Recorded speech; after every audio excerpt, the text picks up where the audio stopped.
Good morning, everyone, to this very special edition of our program. Coming live to you from the European Agora of Journalism in the second edition held in Brussels. We are part of the Media Connect initiative by the EU Neighbours South. Today we are bringing up a very interesting topic, which is reshaping the future of journalism, the role of artificial intelligence in the media industry. I'm Sandra Semi, your host for the hour-long discussion.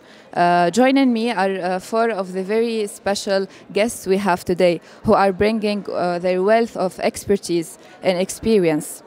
First of all, just for our listeners to put a name on every voice, could you quickly please introduce yourself to us? Anas Bandrif. I'm a media consultant. I live in the Netherlands. Arwal Kali. I'm from Tunisia. I teach at the Institute of Press and Information Sciences, and I'm also media consultant and trainer in the MENA region. I'm Lars Boering. I'm the director of the European Journalism Center in the city of Maastricht. We work to strengthen, support and develop journalism in the whole of Europe, actually also beyond, but Europe is in our name.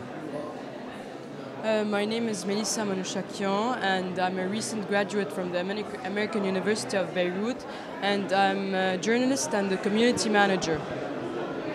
We will start with a very simple question, just to know your point of view. Do you support the use of AI in journalism? So let's start with your opinion, please. AI in journalism. Yeah. That's a big question. The question is always like, do you see AI as a problem or do you see it as a solution? Do you see it as a threat or just as a tool? I would say AI is all around us in our daily life. We might not recognize it. So why not in journalism? The thing is, of course, that in journalism we have to realize that if we use it well and mindful, then it can be of great aid of making journalism better, maybe quicker, whatever we want to do with it. But yeah, I think that's a fact, and we should look at it with optimism. At the same time, journalism should be very critical about the general developments of AI in the world. AI is really a transforming step in the way we analyze and in the way we report news. So let's pass to the next question. Question for Arwa, which is has AI transformed the way journalists analyze data? Well, I also want to answer the first question because I join Lars. I think it's a fact. We don't have a choice. So AI is there, and now we question ourselves how we are going to use it and how far our use can be responsible. Now, to your question, yes, it can help in analyzing data, but the problem now is the constant need for human review and human supervision. So there are a lot of and also we have to clarify the difference maybe between machine learning and deep learning and AI, Gen AI, because mostly when we talk about AI, people think about ChatGPT, but it's not just that, you know. So yeah, it helps a lot in terms of data analysis, data cleaning, data visualization, any work that you are going to do with data. But at the same time, it depends on what you are using. What are the tools that you are using? What are the how well you train the machine to do that, and how biased? Because I co-authored a paper on biases when humans analyze data, but I think that same bias is also present when we are using machine to do that for us.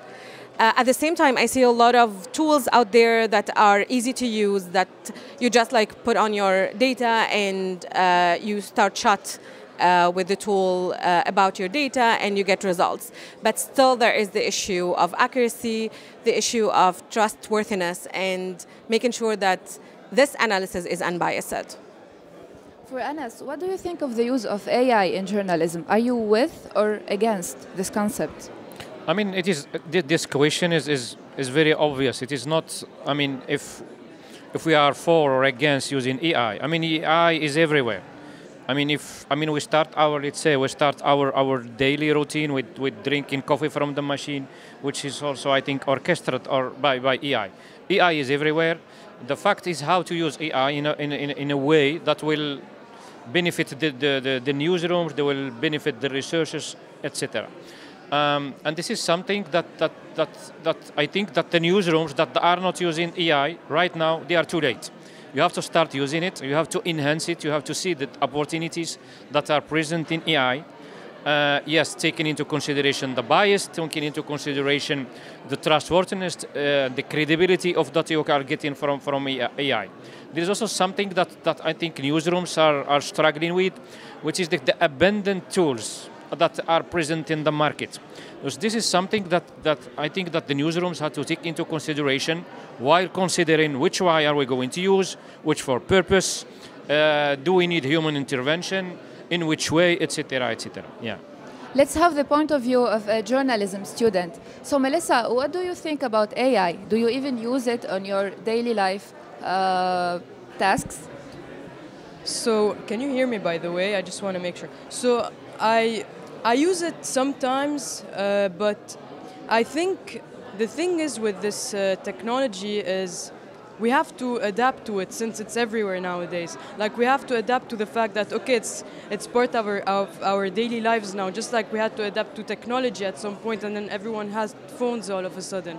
So we have to adapt to it, but we can't abuse it because there's a lot that we don't understand about it, and there's a lot that isn't credible from AI. So we always have to we can't just let AI do what we have to do. So we have to.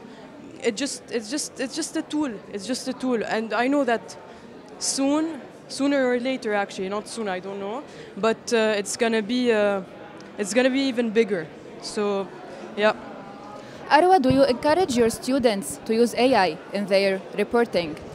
Actually, the students, as our colleague here said, they use AI, but in order to replace them. So they ask generative AI to write for them or to do things for them.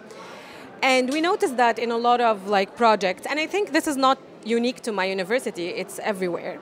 So what I am doing this semester is introducing AI in all my courses on data journalism and fact-checking to help them maybe use it as an assistant to help you out with specific tasks, to be aware of the human intervention that you need to take into consideration.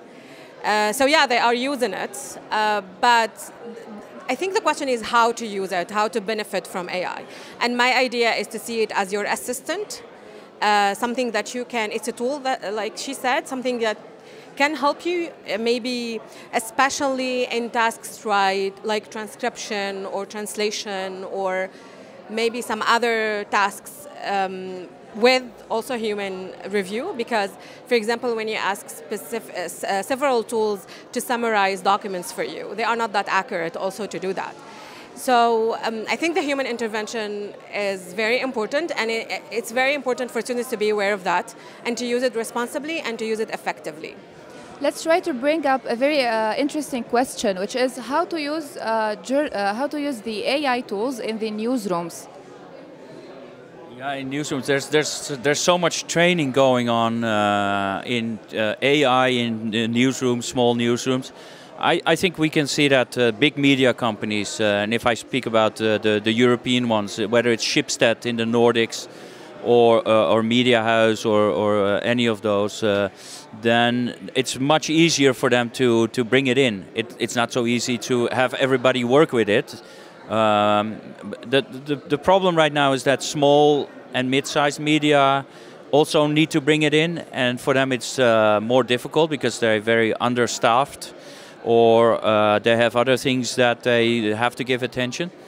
But what I see now that it's rapidly spreading, and I also see that we will be in a time for the next, I would say maybe 2 years, where so many more of these tools are being developed that it's going to be a constant struggle to keep up and say, okay, we use this, but that might be better. The most interesting story I heard is the chairman of EJC, Vicent Partal, is from VilaWeb in Catalonia. And he said to me, I'm handing over the newsroom to the next generation, but I'm working on AI now. And he's, so I wouldn't say old, but he is, if he hands it over, he will. And he said, I focus on AI. And they had created a VilaWeb AI especially for themselves, their own tool, which in the morning, all the streams from the world comes in, but the AI filters for them what is particularly interesting for the VilaWeb reader. And I thought that was so smart, and so it made me so optimistic, because I was like, hey, there you go. You use it as a filter. You mold it to your own liking. You're not making yourself only dependent on what is out there off the shelf. And I think we'll see much more of that, where it will be bespoke, made for newsrooms, and that they will also use it to create more value for the media that they represent. I see this as a very interesting point, actually, because AI helps us to do our task in the perfect way, but does it replace the human creativity? So this is the point we will discuss with Anas. Anas, do you think that AI can ever replace human intuition and ethical decision making in journalism? It is a very important question, and also very philosophical, and also it brings a lot of polemic and discussions around ethics.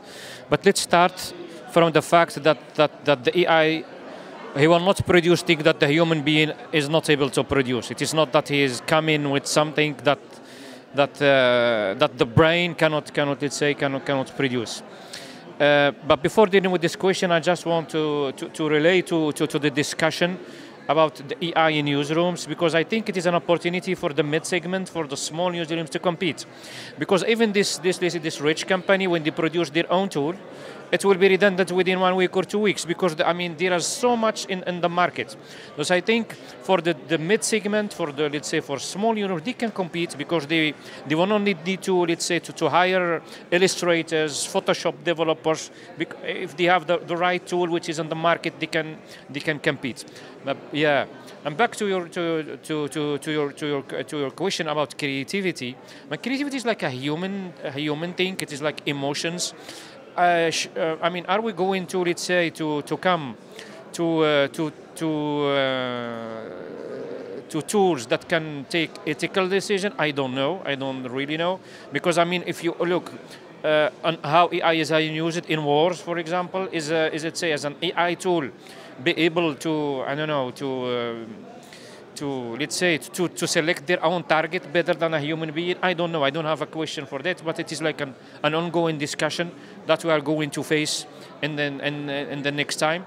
And also there is also a gap between this discussion between North and South. In the rich North, we can discuss about it and dwell on it and have philosophical questions, but we have to take into consideration the gap which is existing between the EU and the United States because of laws, the GDPR, Digital Service Act, and the South, which is lagging behind. Let's say, to go forward, we have to not to let the South lagging behind. And also we can, start up this discussion.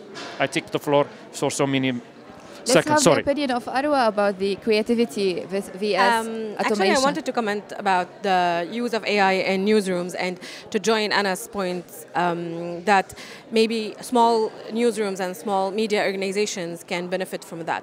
But at the same time, I've been mentoring 2 projects on AI and data journalism in the region, in the Arab world, and AI in fact-checking in the region. One of the main findings is that journalists and fact-checkers are very skeptical about the use of AI. And the second thing is the language barriers, because models are not trained enough on the Arabic language, so that way the tool could be not effective, the tools that are available on the market.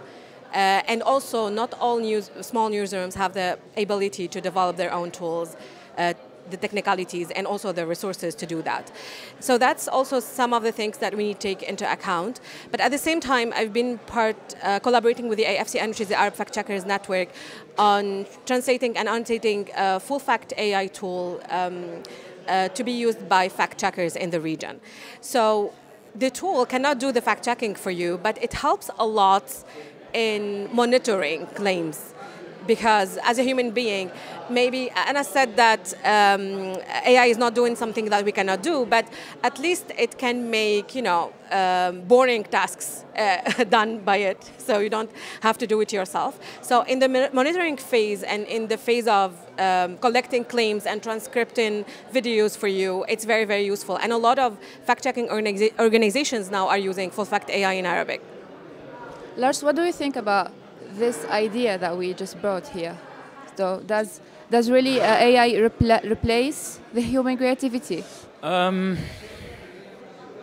Not now. I don't know. It's so hard. I just said in the panel where I was in that somebody talked about 5 years ahead of it. I don't think we can even look ahead 1 year, unfortunately. And speed is picking up all the time. It is close to being smarter than human beings, like the IQ. Once it reaches the IQ of, I don't know, Einstein or whoever you want to use as an example, then it becomes very interesting, but also quite challenging, because then if it will have a mind of its own, then we have a very, very big challenge, I guess. I sincerely hope, but I believe that creativity and bringing people together will give you something that AI will not be able to give you. And it was interesting, Ben Affleck, the actor, talked about it, that now you need 1,000 people to render a Hollywood movie. And that can, of course, be done by AI. But he said it can never beat bringing 5 people into a room that start to act on a scene. And create something that would never have been coming about if you would just have 5 AI actors there. So we have to be very mindful to differentiate between what we as humans give the AI as a prompt, do this, get me that, and the creative action or the creative input that we give it ourselves. And in that sense, I think creativity will be a very valuable thing to have. And we should also cherish it. If we are doing that, then I think we can work with the technology. Yeah. I think what you said, it's something very precious, like the human essence. And it made me think of a recent story that happened with me. Basically, I really do not know how to use AI that much. I told ChatGPT to remove a cigarette out of my hand, and it made a block on my mouth. And so there's a lot that it does not know how to do, and I don't know how to, I'm not going to do this, do that, but that's what we're doing. And I like to say please too sometimes. But the thing is, it made me think of a story that happened with me 2 weeks ago. I wanted to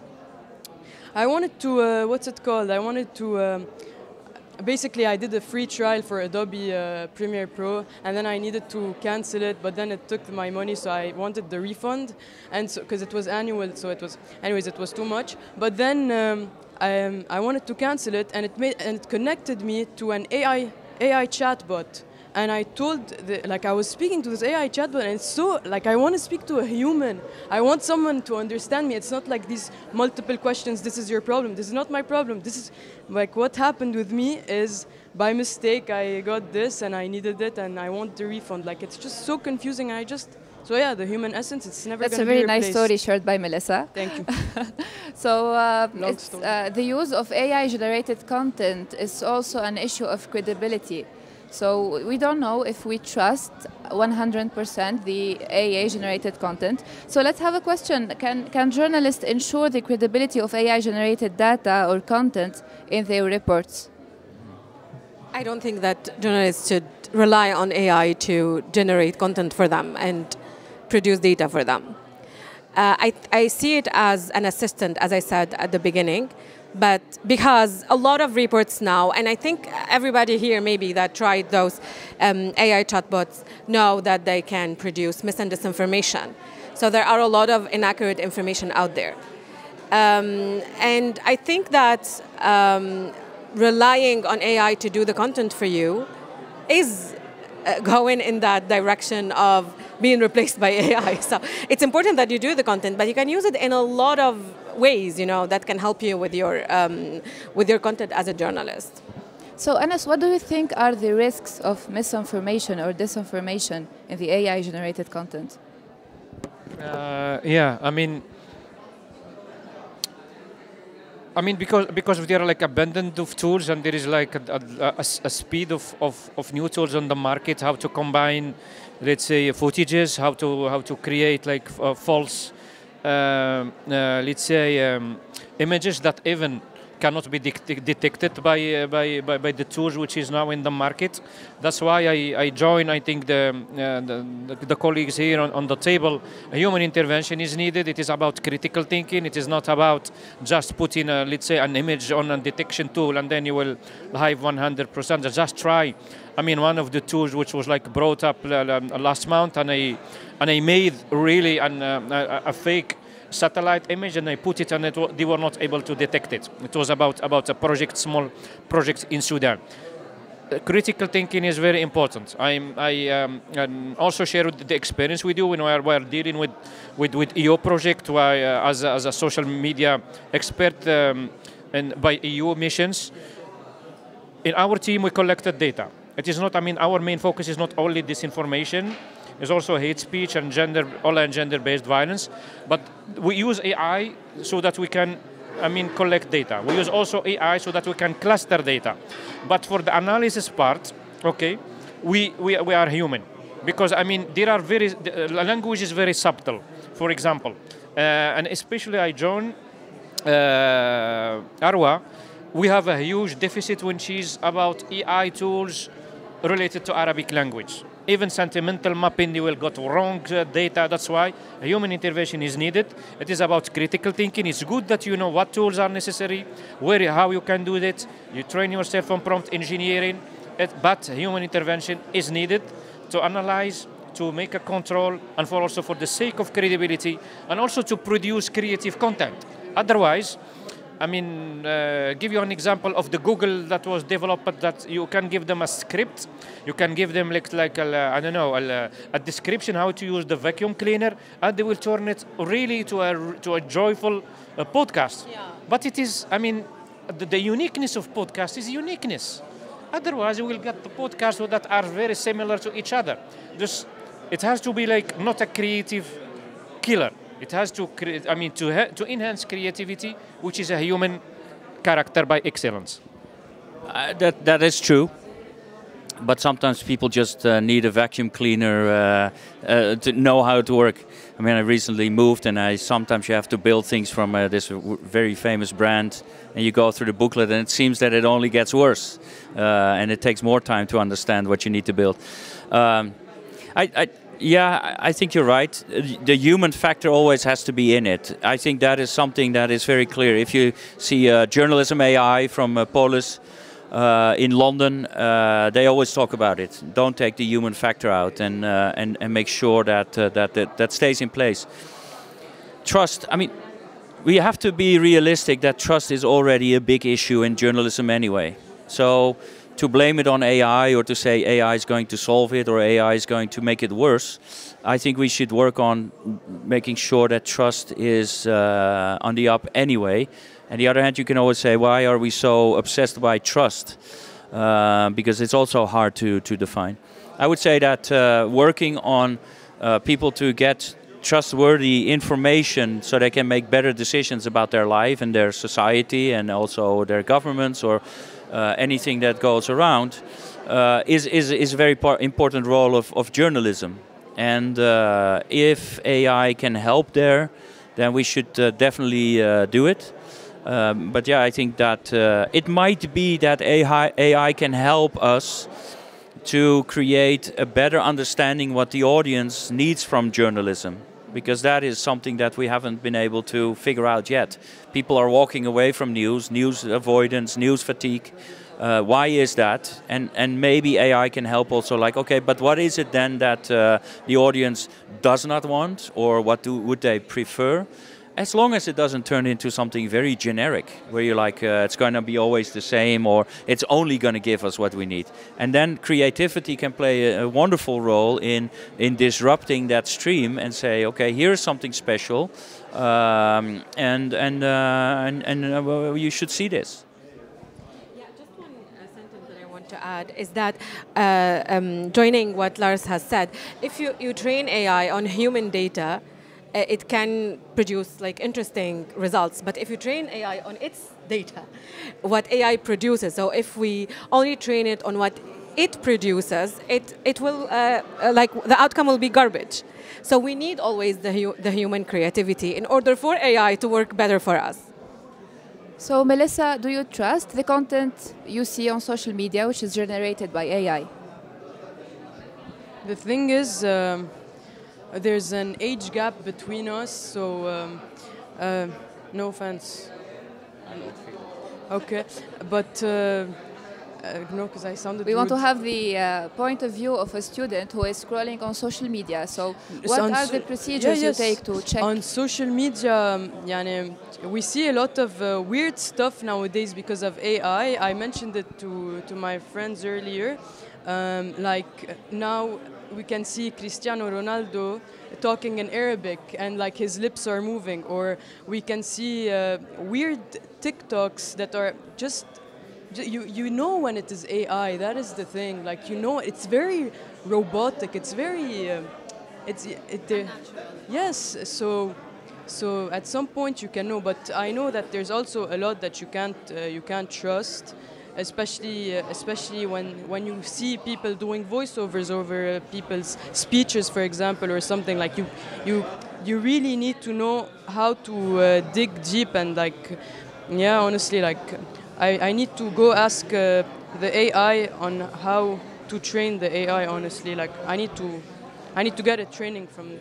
A lot of misinformations are spreading around, so I think we have to establish some ethical guidelines to prevent the fake news from spreading, especially on social media and in sensitive times like wars, for example. We see really sensitive news that are going trendy, going viral, which is totally wrong news generated by AI. So what do you think about the ethical guidelines establishment?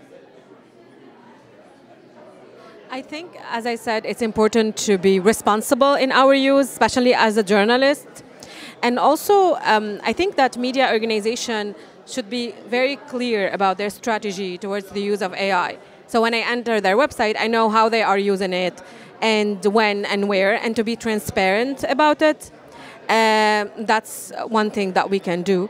But at the same time, there is a huge amount of work that should be done by journalists and fact checkers to debunk AI-generated content. That is, I joined Melissa. It's still, at some point, we can really tell that this is AI-generated. But at the same time, the tools are developing, the content is developing, and ordinary people, maybe part of them, won't be able to tell that this is AI-generated. So also there is a huge work that should be done in debunking this content, especially when used in crisis, in time of crisis. And we've seen that in the recent war on Gaza and Lebanon. A lot of AI-generated content and a lot of AI-generated content used in supporting certain narratives against the other, So because when it's generated, it's like it drives people to think that it does not exist. Like those kids were not killed, those those houses were not damaged because this is AI-generated, and that's not true. So this is the post-truth area, truth area that we are struggling with, but. I think a lot of work should be done on this level. Anas, do you think we are in the urgent need to establish ethical use guidelines for AI-generated content? It is I don't know, because the discussion here, especially in the north, I found it a little bit hypocritical. Yesterday there was the representative of the public German broadcaster saying about how they are using AI for ethics and how if you look at the narrative, for example, of the most German media covering the war or in Gaza, it is one-sided. You are like by default biased. You are by default does not respect any ethical guidance, ignoring sources from the ground, and you come with this discussion about AI and then gender biased and unbiased chatbots, which is it is like a luxury problem. I find it when it is about humanizing the stories and also humanizing the narrative. And I want also to share with you like an anecdote. I don't know if you know the story of Dr. Knops. I mean, Dr. Knops, it is a book and also it is a movie. Dr. Knops went to a village in the southern of France. Okay. He was not a doctor, Dr. Knops, but he knows by heart all the medical leaflets, the description of drugs. And there was one other doctor who studied like medicines. He was like, and he took all this customer from him, and because he knows he can depict every medicine, how we can use it 3 times, the ingredients, and this is what we have in the AI. The people, by default, they will trust this. Okay, either we like it or not. This Dr. Knops beats the real PhD doctor who studied medicines, the human doctor. And this is something that to take in mind.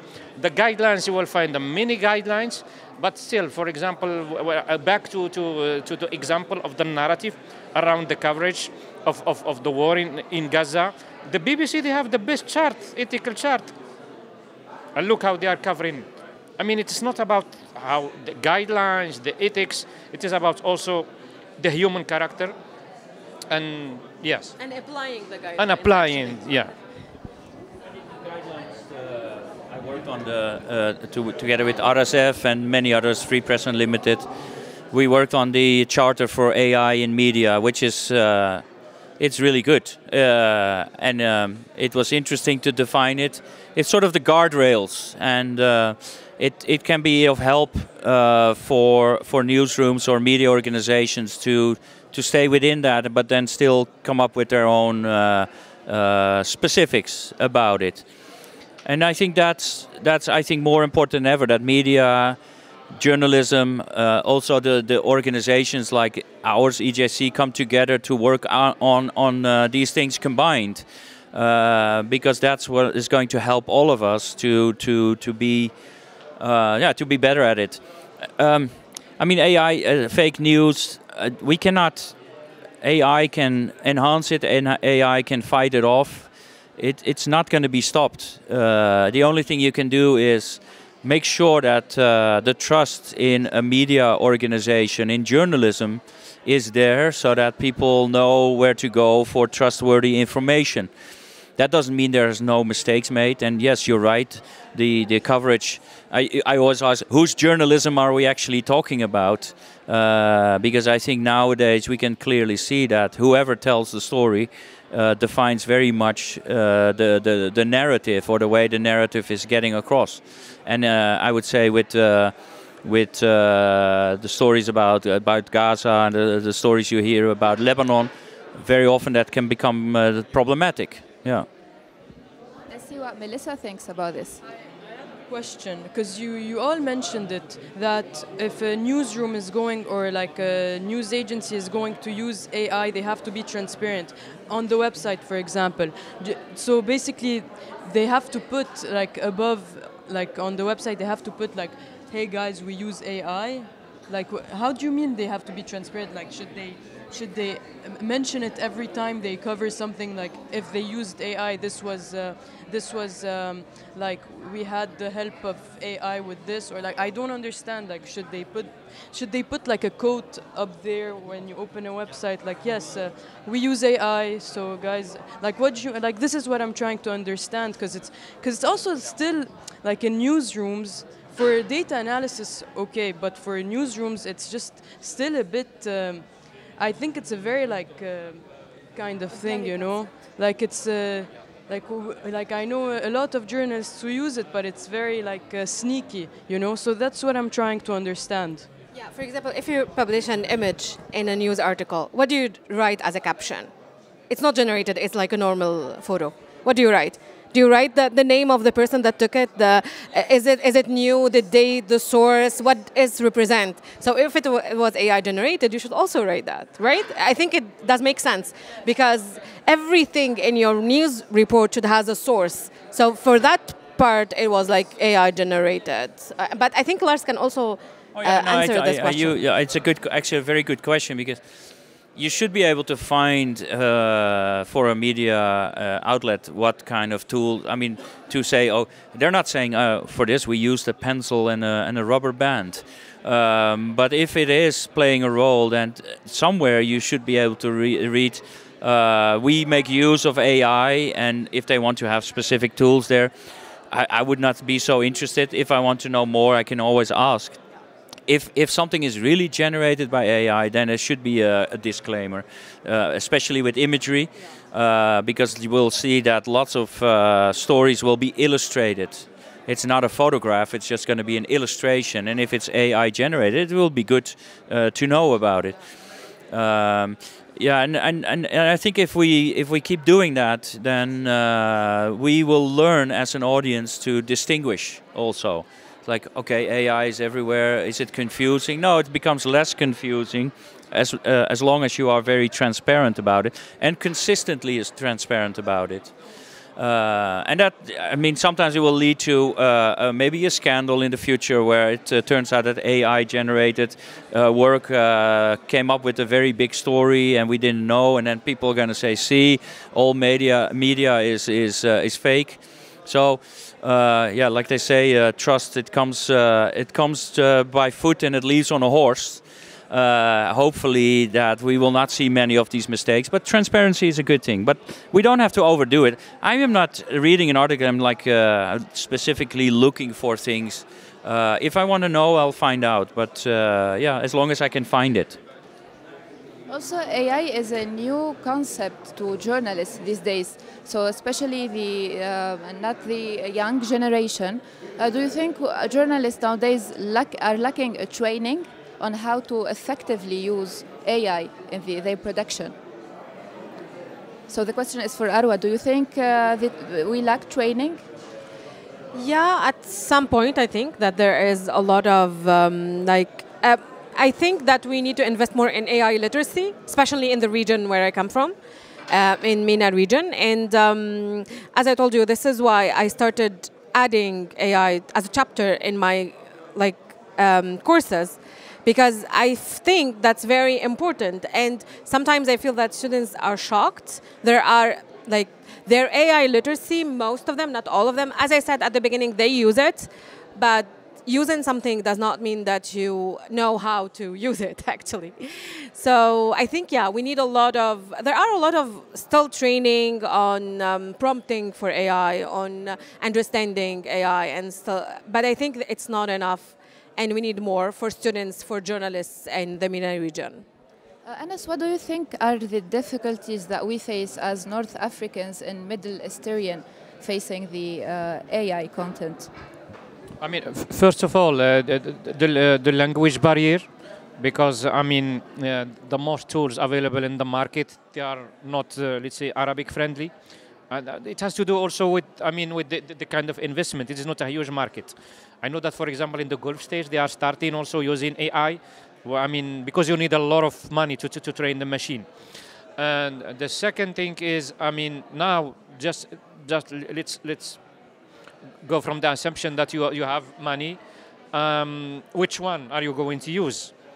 Which one are you going to develop? Because there is also a problem. I think it is not only related to the MENA region, also to the coordination. I don't know which newsroom, which tool are you developing. Maybe we are working on the same tools with the same objectives, and it is redundant. It is like a waste of money.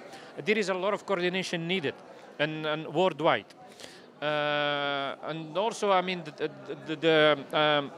how to use it, and how to get access to it, and now how to use it. There is a lot of training needed related to how to use these tools in an effective way, and especially related to not to redundant tasks, because I think the most of students are agile to work with it, but how to deal with data, how to replace, I don't know, Python if you don't, to use the codes. There are a lot of terrain to win, and I think, yes, a lot of is needed in the region.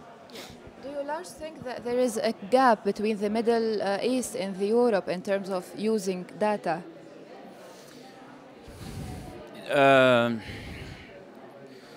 Maybe not. Doesn't matter.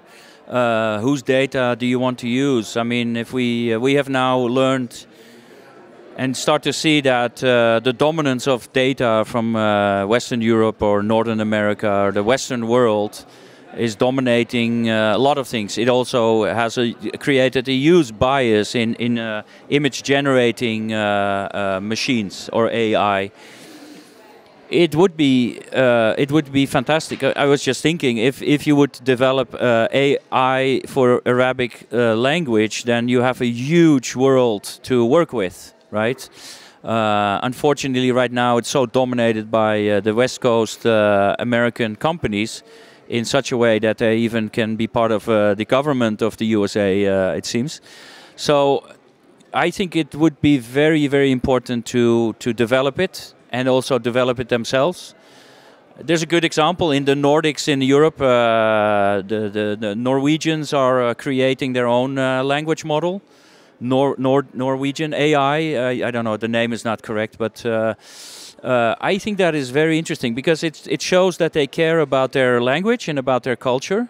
And I don't think the Arab world should be overpowered by just Western or let's say Northern Hemisphere created tools. And so, but then we are, let's say, it seems in the early stages, even though we feel overwhelmed, and it will be more and more and more.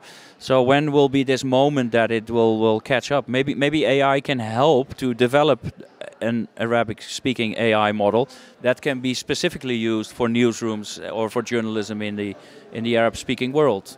In the European media industry, do you face difficulties dealing with AI tools?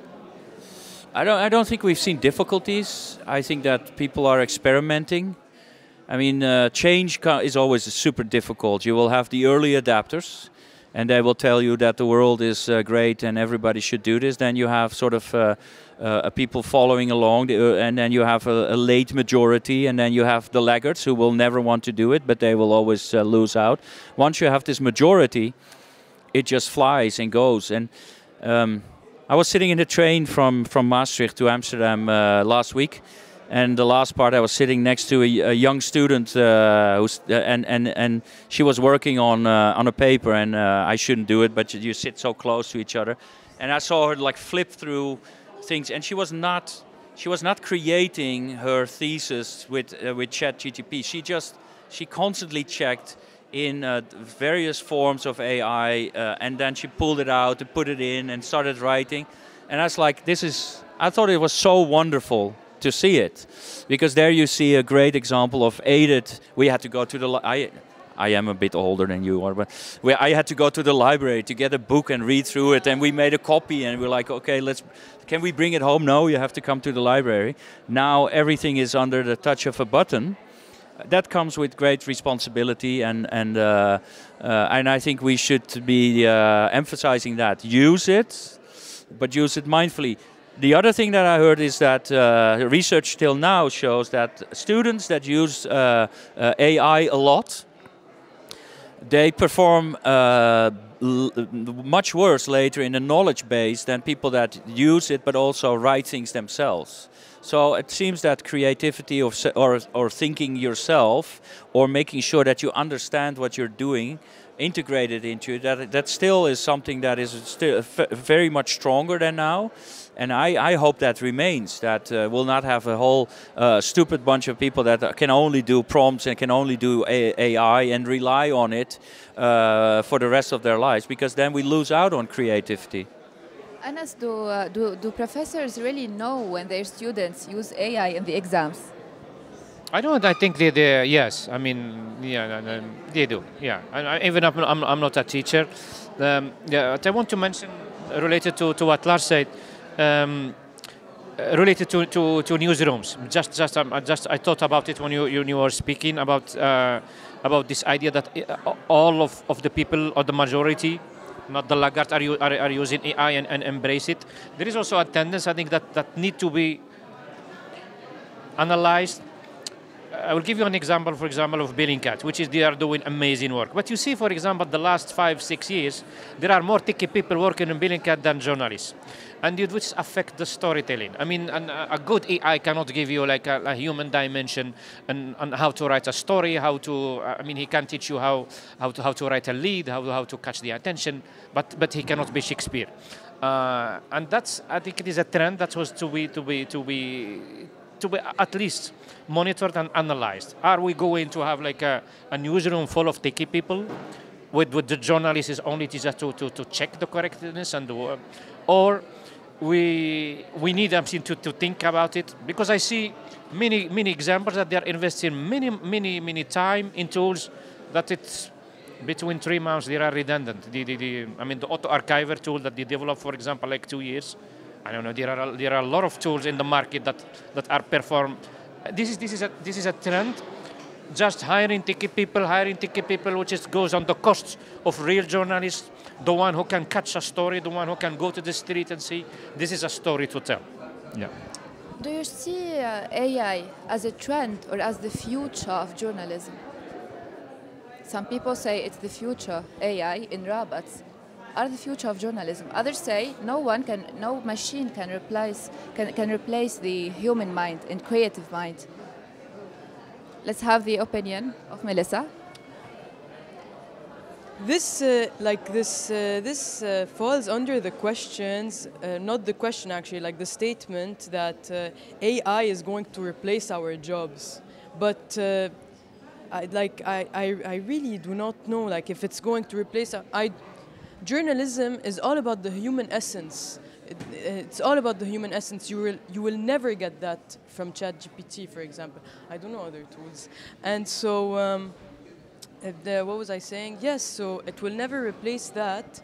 And it might replace maybe the translators or like the editors-in-chief.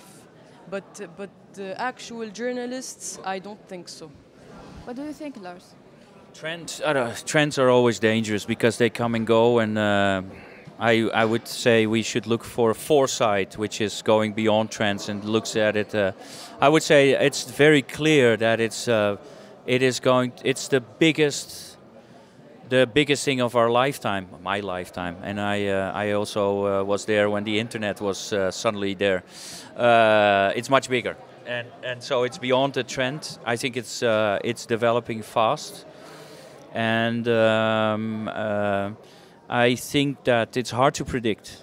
But what I do see is that it will empower lots of people, and it will empower creative people. Soon enough, a tool can help 30 people do the work of 400 people. So it doesn't seem that lots of jobs are going to be lost out. It seems that people can do more as an individual. It will undoubtedly lead to the fact that we have to constantly watch if somebody is of added value, which is a dangerous thing, right? Are you of added value to the company? Are you of added value to the information stream? I do believe that these photo editors will also be there. But they will probably find their job very much boring compared to what they have done. We used to select it by hand, and we would look at the table, and now the computer or the AI is already doing most of it. Yeah, but there will be then a new generation said, I never was there when you put all these things at the table. I think it's definitely, it is a huge revolution in the workforce in general. And it will help a lot, but it will also lead to lots of creative destruction, unfortunately. But you cannot stop that, I think. What role should the international journalism organizations play in establishing ethical standards for AI use? I think we are already taking the responsibility with the charter. I think there's a lot of work being done. But it becomes meaningless if it doesn't get a follow-up, you know.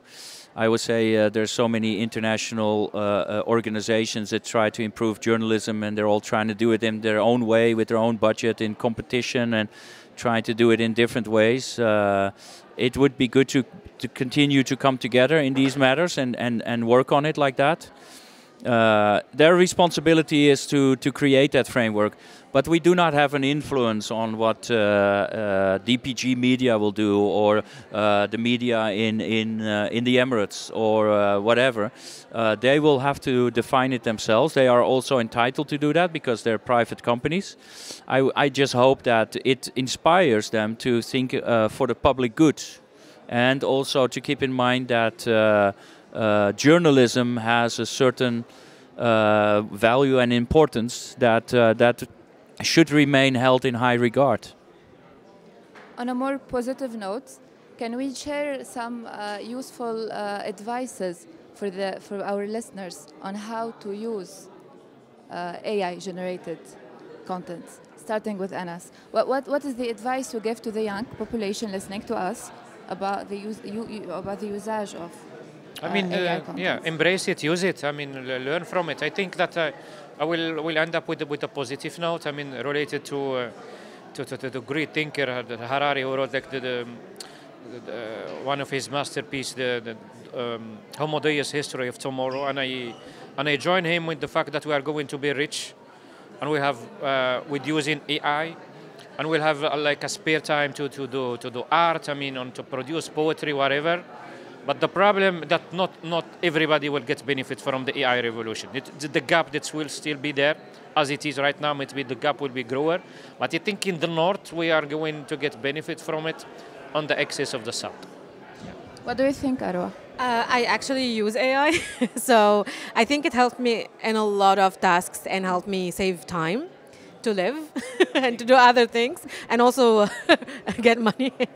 Yeah, so yeah, but the most important thing is, as Anna said, is to learn how to use it and to benefit from it, and to know the limitations of it, and to be curious, because those tools are developing, and I think that connecting the two questions, the previous one on replacing humans, if you master the use of AI tools in your domain, it's hard that AI replace you.